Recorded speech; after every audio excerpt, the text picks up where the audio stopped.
हिमालयको उचाइमा, जहाँ बादलहरू हरियो पहाडहरूमा सुस्त तरिकाले घुम्छन् र रङ्गीन प्रार्थना झण्डाहरू हावामा फड्किन्छन्, त्यहाँ सिक्किमको राजधानी ग्याङ्टोक अवस्थित छ। करिब 1650 मिटरको उचाइमा बसेको यो पहाडी सहर यति सुन्दर छ कि यस्तो लाग्छ मानौ यो पहाडबाटै काटेर बनाइएको हो। यहाँ घुम्ने बाटोहरू साँघुरा भए पनि दृश्यहरू अविश्वसनीय छन्।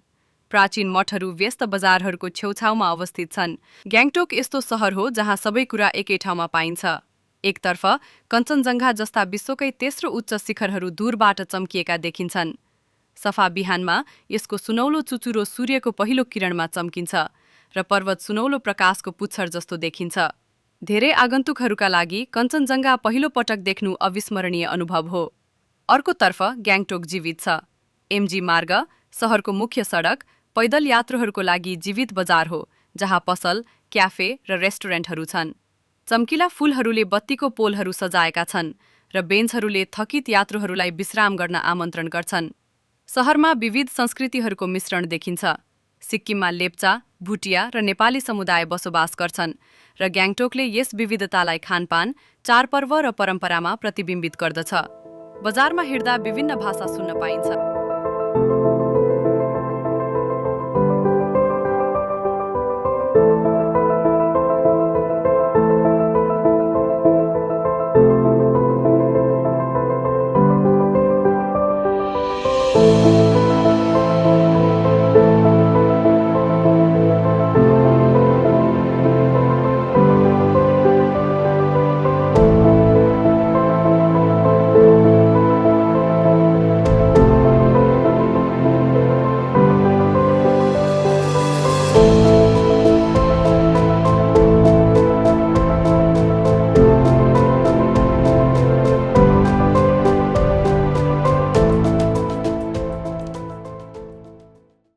रुम्टेक र एन्चे मठहरू केवल पूजास्थल मात्र नभएर सांस्कृतिक केन्द्र हुन्, जहाँ रातो जाम्बो रोबमा भिक्षुहरूले प्रार्थना गर्छन् र आवाज पहाडहरूमा गुन्जिन्छ।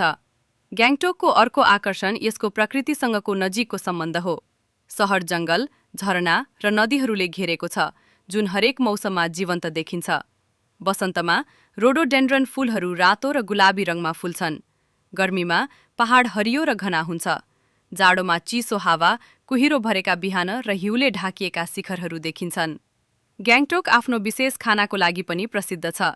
सडक विक्रेताहरूले तातो मोमोहरू बेच्छन्, जबकि क्याफेले थुक्पा जस्ता नुडल सुप परोस्छन्। मिठाई मन पराउनेहरूले नयाँ पकेका केक र ब्रेड पाउँछन्। लोकप्रिय पर्यटन स्थल भए पनि ग्याङ्टोक सफा र वातावरण मैत्री छ। प्लास्टिकको झोला प्रतिबन्धित छ र सडकहरू सफा राख्न ठूलो ध्यान दिइन्छ। एमजी मार्ग यसको उदाहरण हो। कुनै फोहोर देखिँदैन र थुक्दा जरिवाना लाग्छ। यहाँका मानिसहरूले आफ्नो वातावरणको संरक्षण गर्न कडा मेहनत गरेका छन्। सिक्किम पहिले स्वतन्त्र राज्य थियो र 1975मा भारतमा समाहित भयो। यहाँको राजदरबार, राजभवन र नामग्याल टिबेटोलोजी संस्थानले यसको ऐतिहासिक र सांस्कृतिक सम्पदाको स्मरण गराउँछ।